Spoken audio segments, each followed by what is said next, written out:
Shalom and welcome. This episode will cover the question, what is Abraham and the ancient Israelites' Y DNA haplogroup?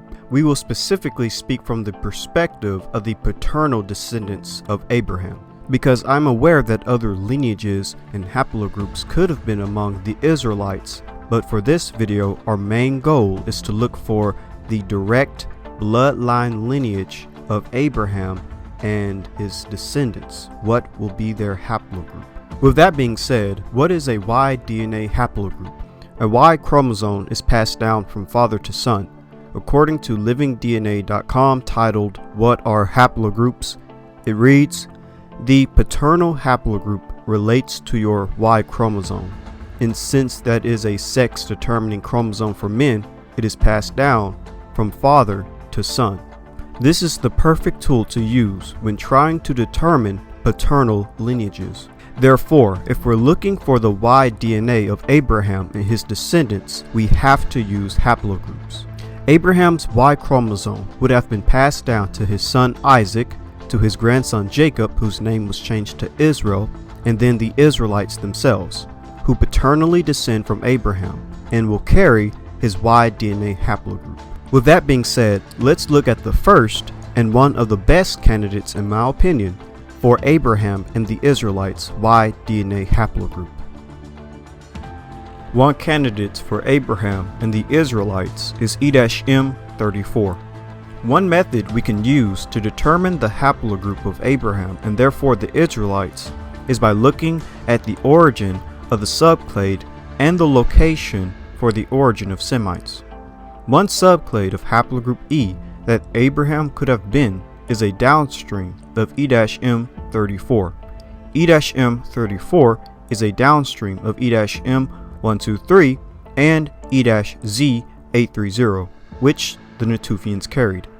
According to the genetic analysis done on 6 Natufian remains from northern Israel, the Natufians carried the Y DNA haplogroup E-Z830, a somewhat upwind clade of E-M123, and therefore ancestral to it.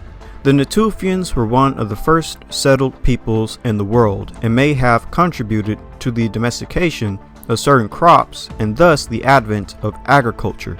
The discovery of E-Z830 without other clades suggests an indigenous presence in Canaan and Israel and predates all other clades, which are not known to have existed in the region at the time, 10,000 years before present. E-M123 is thought to have a TMRCA about 18,000 years ago, 8,000 years before the Natufian, possibly ancestral, remains are from. Haplogroup E1B1B2 has been found in 75% of the Angazelle population, along with 60% of PPNB populations circa 8,800 through 6,500 BC. And according to the book titled In Hot Pursuit of Language and Prehistory, it reads, this paper makes an additional inference, since there is archaeological and physical anthropological reason to believe that the Natufians were related to modern Semitic-speaking peoples of the Levant. And according to Cambridge University, it reads, given the modern distribution of Semitic languages over the area in question, which belong to the larger Afro-Asiatic family, it seems appropriate to suggest that these first farmers of the Levant and their Mesolithic predecessors, including the Natufian culture, were speaking a Proto-Afro-Asiatic language.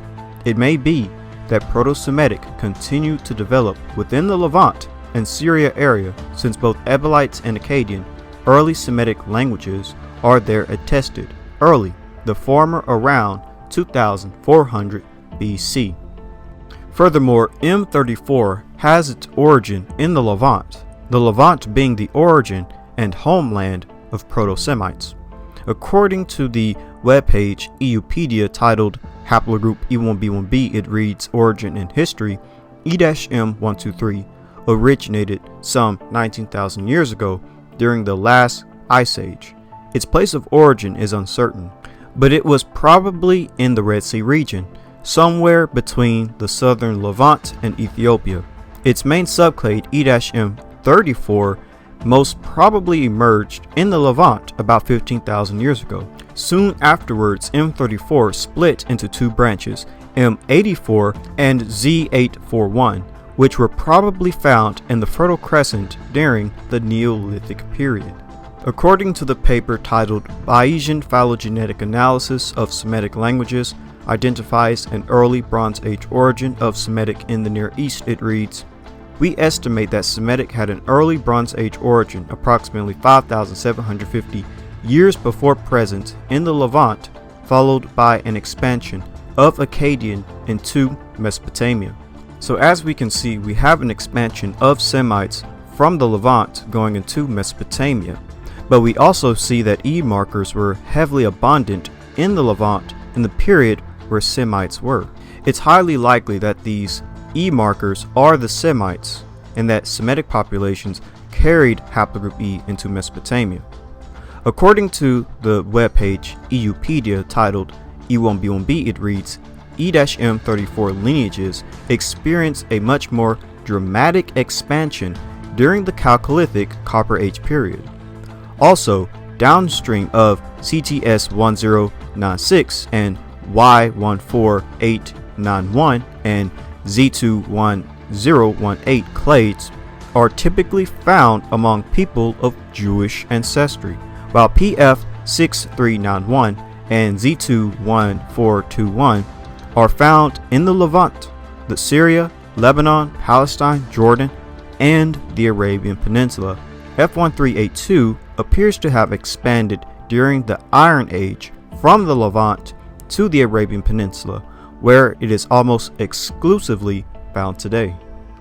And in this time period of the early Bronze Age, we can find many E-M34 samples throughout the Middle East, such as in the Levant and Syria near Ebla, which was an ancient Semitic kingdom. They were an Eastern Semitic speaking people, but also in Anatolia.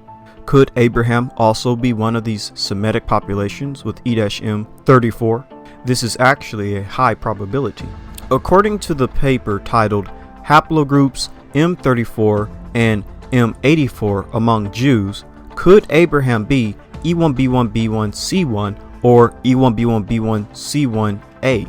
The present paper clarifies the TMRCA, the most common recent ancestor of the Jews of haplogroup E1B1B1C1, the origin of Jews of haplogroup M84, and answer the question, could Abraham be M34 or M84? The specific structure of Jewish sample of haplogroup E1B1B1C1, the vast majority of the haplotypes belong to one cluster, makes the TMRCA very sensitive to including of any new haplotype not belonging to that cluster. Due to the instability of the TMRCA of the Jewish E1B1C1, the authors emphasize the importance of the confidence interval calculated by 95% probability. Also, the origin of Jews of haplogroup M84, which has the largest number of clusters, has not been adequately studied so far. In addition, the simultaneous presence of M34 subclades among the Jews and Arabs contribute to the assumption of belonging Y chromosomal Abraham, a conditional common ancestor of the Arabs and Jews, and one of these subclades. The question of the lifetime of common ancestors of Jews and Arabs of haplogroups E1B1C1 and E1B1C1A has not been studied yet. The aim of this paper is to clarify the TMRCA of the Jews of haplogroup E1B1C1, the origin of Jews of haplogroup M84, and answer the question, could Abraham be M34 or M84? The most common ancestors of Jews of E1B1C1 and E1B1C1A. For our research, we will use Jewish E1B1C1 haplotypes from Haplozone E-M34 database. The calculation according to the algorithm shows that the recent common ancestor of the sample lived 5,650 plus or minus 2,820 years ago, with the probability of 95%. To determine the team RCA of Jews of haplogroup E-M34, we use haplotypes of the Jewish clusters E1b1b1c1a-A, E1b1b1c1a-B, E1b1b1c1a-C from Haplozone E-M35 database. Our calculation shows that the TMRCA of the sample is 4,100 plus or minus 1,740 years with 95% probability. At the time of writing the paper, July 2010, in Sharif DNA Project and Cohen DNA Project, there were 3 haplotypes of E1b1b1c1a Saids and 2 haplotypes of E1b1b1c1 Cohens, as well as dozens of Arabian and Jewish E1b1c1a and E1b1c1 haplotypes. Haplotypes of E1b1c1 Saids and E1b1c1a Cohens are not yet available. The TMRCAs of Arabian and Jewish E1b1c1 and E1b1c1a are 8,080 plus or minus 3,890 and 4,080 plus or minus 1,440 years ago.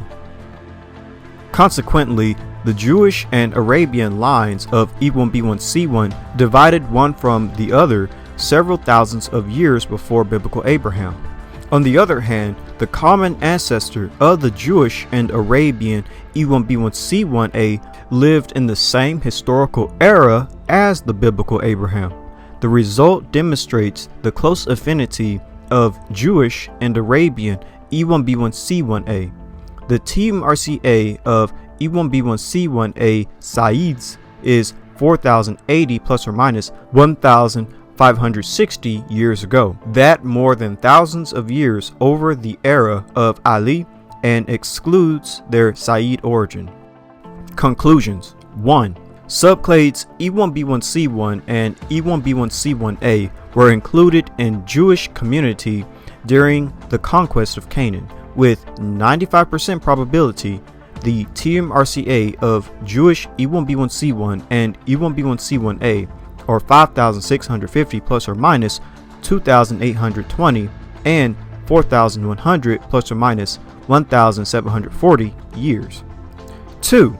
Subclades E1b1c1 and E1b1c1a both found among Jews and Arabs, including a small number of Cohens and Saids. The calculated TMRCAs show that the most recent E1b1c1 ancestor of Arabs and Jews lived 8,080 plus or minus 3,890 years ago, and the most recent E1b1c1a ancestor of Arabs and Jews lived 4,080 plus or minus 1,440 years ago.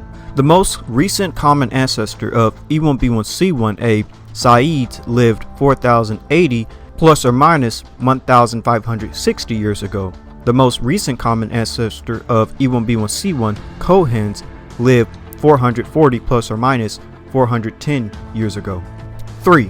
TMRCA calculations show that according to formal characteristics, subclades E1b1c1 cannot claim to be the Abraham's haplogroup. 4. The most recent common ancestor of the Jewish and Arabian E1b1c1a lived in the same historical era as the biblical Abraham, but a contradiction of the calculated TMRCA of Cohens and Saids to historical data exclude haplogroup E1b1c1a from the contenders of the role of Abraham's haplogroup. Despite this, the results indicate close relationship of Jewish and Arabian E1b1c1a lines.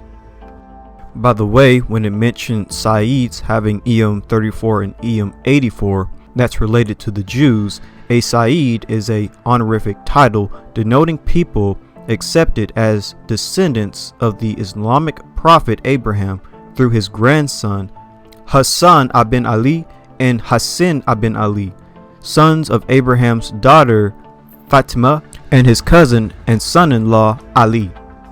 And according to Britannica, Said, Arabic title of respect sometimes restricted as is the title Sharf. In the Banu Hashim, members of Muhammad's clan, in particular the descendants of Muhammad's uncle Al-Abbasa and Abu Talib, and of Ali ibn Abi Talib. By Muhammad's daughter Fatima in the Hijaz, Sa'id is further restricted to the descendants of Hassan, the younger son of Ali and Fatima. Also, Sharfs were mentioned as having EM34 and EM84 in the paper and being related to the Jews. A Sharf is a term used to designate a person, descendant, or claiming to be descendant from the family of the Islamic prophet Muhammad.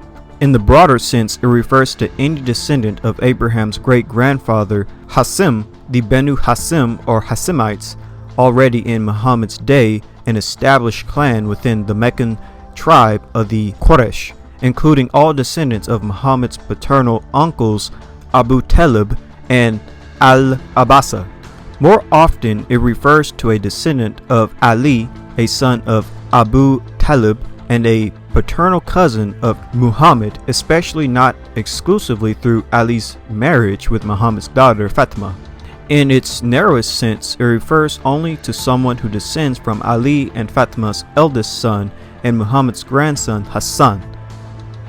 And according to Britannica.com, Sharif, Arabic title of respect restricted after the advent of Islam to members of Muhammad's clan of Hasim, in particular to descendants of his uncle Abi Abbas and Abu Talib, and of the latter's son Ali by Muhammad's daughter Fatima. In the Hijaz, the title of Sharifs is said to have been further restricted to the descendants of Hassan, the elder son of Ali and Fatima. Sharifs originally were heads of prominent families in a town. Therefore, according to the family tree of the Safavids and the Sa'ids, and they are related to the Jews, and both the Jews and these Arabs carry E-M34 and 84. And of course, both Jews and Arabs have a tradition of descending from Abraham. And there just so happens to be a subclade of haplogroup E that both the Arabs and the Jews descend from that was in the Bronze Age when Abraham would have lived. Could this subclade of E be Abraham? But let's continue reading. According to the paper titled, "How Did So Much Middle Eastern DNA Get to Wales?" examining 3 possible sources: Carthaginians, Romans, English Jews. And it reads, E-M34 is prevalent among Ashkenazi and Sephardic Jews, as well as among Ethiopians. That both Ashkenazic and Sephardic Jews carry this haplotype indicates that it entered the Levantine Jewish community early on, and then spread outward as Jews split into Sephardic and Ashkenazic lineages. According to Family Tree DNA titled E-Y6923 Jewish Haplogroup, it reads, "This project is for men who have done Y DNA testing, and their terminal haplogroup designation by Family Tree DNA will be either E-Y6923 or one of its downstream branches, E-L791, or it will be predicted E-M35 or E-M34. With Y matches who are E-Y6923 and /or E-L791. The Y6923 S&P is found downstream of E-L791 and likely occurred about 1,700 to 1,600 years ago. Its main Ashkenazi branch, defined by E-Y6940, dates to about 1,250 to 1,100 years ago. It seems to have been one of the major founding branches of early Ashkenazi community. Other branches which have been found in Libyan Jews, Algerian Jews, Tunisian Jews, Greek Jews, Sicilians, Puerto Ricans, New Mexicans, Peruvians, Moselle Germans, and French Canadians include E-Y102667, E-FT227227, E-FT405052, and one yet unnamed branch. Clearly, EM34 is among Jewish populations, but let's look deeper into Arabian populations that carry EM34. According to the paper titled Arabian Clusters of Haplogroup M34, it reads, Haplogroup M34 and its subclade M84 were detected among the Arabs in the Arabian Peninsula. A possible reason for migration of the founder of cluster E1B1B1C1A-E from the Levant to the Arabian Peninsula could be the Crusades. The highest diversity of subclades of haplogroup E-M34 is observed in the Levant and Anatolia. Therefore, its ancestral home is often placed in the eastern Mediterranean. In addition, haplogroup E-M34 and its subclade E-M84 were detected among the Arabs in the Arabian Peninsula, where they form specific clusters E1B1C1-B and E1B1C1A-E. Knowing the age of the clusters and their area of distribution, we can find the history of clusters' origin and resettlement of their carriers. In this paper, we will try to find out the history of E1B1C1 and E1B1C1A subclades in the Arabian Peninsula on the example of these clusters. The sample of cluster E1B1C1A-E consists of 567 marker haplotypes. This cluster TMRCA is 1090 plus minus 510 years. Despite the fact, due to different sizes of samples, the ages of these clusters' founders are different. It should examine the entire period of their confidence intervals, which are intersected. It is possible that both clusters have arisen in about the same medieval era and are linked to the migration of their founders from the Levant to the Arabian Peninsula, according to some important event. What could have caused this migration? We think that a possible cause of the medieval migrations from the Levant could be the Crusades, a series of Western invasions to oust the Muslims from Palestine, which lasted almost 200 years, 1096 through 1272 years. The First Crusade ended with the capture of Jerusalem and the massacre of Muslims. Apparently, these invasions, and as a result of them, looting and killing, forced part of the Muslims to seek refuge from persecution of the Crusaders closer to Mecca. This, in our view, could cause to arise at least one cluster of Arabia E1B1C1A-E. Conclusion: 1. Carriers of subclades E-M34 and E-M84 identified in the Arabian Peninsula, where they form clusters E1B1C1-B and E1B1C1A-E. 2. The TMRCA of cluster E1B1C1-B is 50 plus or minus 320 years ago. The TMRCA of cluster E1B1C1A-E is 1090 plus or minus 510 years ago. They possibly arose at one time. 3. A possible reason for migration of the founder of cluster E1B1C1A-E from the Levant to the Arabian Peninsula could be the Crusades. With all of that being said, we can find a very high distribution of E-M34 in the Arabian Peninsula. It represents at around 25 to 50% in Yemenites as an example. If you take a look at Weifel.com and type in E-M34, you can see a high percentage of this haplogroup within the Arabian Peninsula, as well as other parts of the Middle East and the Mediterranean. Also, if you type in Y heat map E-M34, you see a high distribution within the Arabian Peninsula, other parts of the Middle East, and the Mediterranean. Also, if you take a look at S&P tracker and type in E-M34, you'll see a high distribution in the Arabian Peninsula as well as in other parts of the Middle East and the Mediterranean, and it seems that the split would have took place in the Levant, with groups of Semites going into the Middle East of Arabia and other groups of Semites staying in the Levant and others expanding to the Mediterranean and Europe. With that being said, I will say that E-M34 is a great candidate for Abraham and the Israelites.